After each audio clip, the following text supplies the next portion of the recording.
কখনো কি ভেবে দেখেছেন আমাদের পৃথিবীর এই যে বিশাল মহিমাময় পর্বতগুলো এগুলো কিভাবে তৈরি হলো? চলুন আজ এই পর্বতের জন্মরহস্যটাই ভেদ করা যাক আর এর পেছনের অবিশ্বাস্য ভূতাত্ত্বিক শক্তিগুলোকে আবিষ্কার করি। পর্বতকে আমরা তো সাধারণত স্থির একদম অপরিবর্তনীয় শক্তির প্রতীক হিসেবেই দেখি, তাই না? কিন্তু ভূতত্ত্বের জগতে ব্যাপারটা একদমই অন্যরকম। পর্বতগুলো আসলে জীবন্ত সত্তার মতো, যাদের জন্ম আছে, বৃদ্ধি আছে, আর শেষে ক্ষয়ও আছে। এই যে একটা নাটকীয় জীবনচক্র, এটাই আমাদের আজকের অনুসন্ধানের বিষয়। তাহলে পর্বত আসলে কি?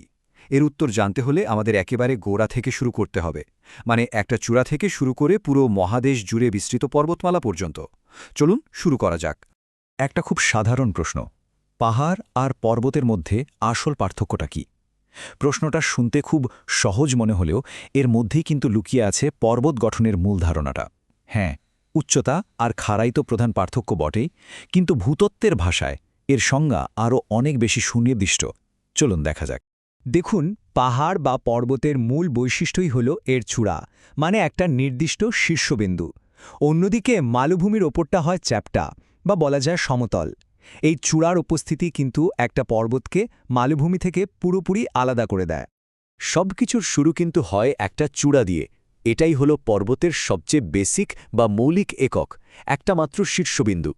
এরপর যখন এরকম অনেকগুলো চূড়া আর উপত্যকা একসঙ্গে মিলে একটা লম্বা অবিচ্ছিন্ন শৈলশিরা তৈরি করে, তখন তাকে আমরা বলি পর্বতশ্রেণী বা রেঞ্জ। এখানে একা একা চূড়াগুলো একত্রিত হয়ে একটা বিশাল আকার নেয়। এর পরের ধাপটা হলো পর্বত ব্যবস্থা বা সিস্টেম। এটা কি? এটা হলো এমন কিছু পর্বতমালার একটা দল যাদের জন্ম আর গঠন একই ভূতাত্ত্বিক প্রক্রিয়ায় হয়েছে, অনেকটা একই পরিবারের সদস্যের মতো ভাবা যেতে পারে। এবং সবশেষে আমরা পাই কর্ডিলেরা। এটা হলো পর্বত ব্যবস্থার এক বিশাল বলয়। ব্যাপারটা এমন যে প্রায়শই অনেকগুলো সমান্তরাল পর্বতশ্রেণী একসঙ্গে থাকে, আর এটা একটা মহাদেশের এক প্রান্ত থেকে অন্য প্রান্ত পর্যন্ত বিস্তৃত হতে পারে। যেমন ধরুন, দক্ষিণ আমেরিকার সেই সুবিশাল আন্দিজ পর্বতমালা। আচ্ছা, আমরা পর্বতের আকার তো বুঝলাম, কিন্তু এই বিশাল কাঠামো আসলে তৈরি হয় কিভাবে? পর্বত তৈরির কিন্তু বেশ কয়েকটা নীল নকশা আছে, যা তাদের প্রত্যেককে একটা আলাদা অনন্য চেহারা দেয়। পর্বতের জন্ম হয় মূলত 5টা প্রধান উপায়ে, আর প্রত্যেকটা প্রক্রিয়ায় কিন্তু একদম আলাদা আর এক এক ধরনের পর্বত তৈরি করে। চলুন এই 5টা প্রক্রিয়া এক এক করে দেখে নেওয়া যাক। ভঙ্গিল পর্বত হল সবচেয়ে পরিচিত আর সবচেয়ে সাধারণ। ব্যাপারটা একটু কল্পনা করুন, দুটো টেকটনিক প্লেট একে অপরকে সজোরে ধাক্কা দিচ্ছে। মাঝখানে থাকা শিলাস্তরগুলো কি হবে? ঠিক যেন কাগজের মতো ভাঁজ হয়ে যাবে। আর এইভাবেই তৈরি হয় হিমালয় বা আল্পসের মতো বিশাল সব পর্বতমালা। স্তূপ পর্বত বা ফল্ট ব্লক মাউন্টেন তৈরি হয় যখন ভূত্বকের বিশাল খণ্ডগুলো চ্যুতির কারণে ভেঙে যায় এবং এক অংশ অন্য অংশের ওপরে উঠে আসে। এর ফলে একদিকে তৈরি হয় একেবারে খাড়া ঢাল আর অন্যদিকে থাকে বেশ মৃদু একটা ঢাল। উত্তর আমেরিকার সিয়েরা নেভাদায় ঠিক এমনটাই দেখা যায়।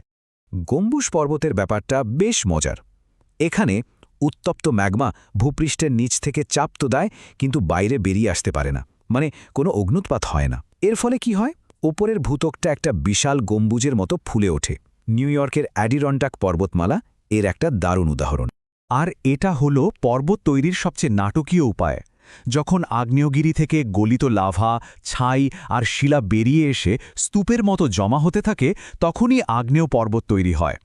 মাউন্ট সেন্ট হেলেন্সের একটা ক্লাসিক উদাহরণ। এই পর্বতগুলো কিন্তু অন্যগুলোর থেকে একদমই আলাদা। এগুলো কোনো অভ্যন্তরীণ শক্তির চাপে তৈরি হয় না, বরং বাতাস বা নদীর মতো প্রাকৃতিক শক্তি লক্ষ লক্ষ বছর ধরে একটা বিশাল মালভূমিকে ক্ষয় করতে করতে পর্বতের আকার দেয়। ভাবা যায়? কিন্তু এই যে এত ধরনের পর্বত তৈরি হচ্ছে, এর পেছনের চালিকা শক্তিটা কি? কোন সেই বিশাল শক্তি যা পৃথিবীর পৃষ্ঠকে এভাবে ওলটপালট করে দেয়? উত্তরটা লুকিয়ে আছে আমাদের পায়ের অনেক অনেক গভীরে, পৃথিবীর ইঞ্জিন রুমে। এই সব কিছুর পেছনের মূল শক্তিটাকে বলা হয় ভূ আলোড়ন বা ডায়াস্ট্রফিজম।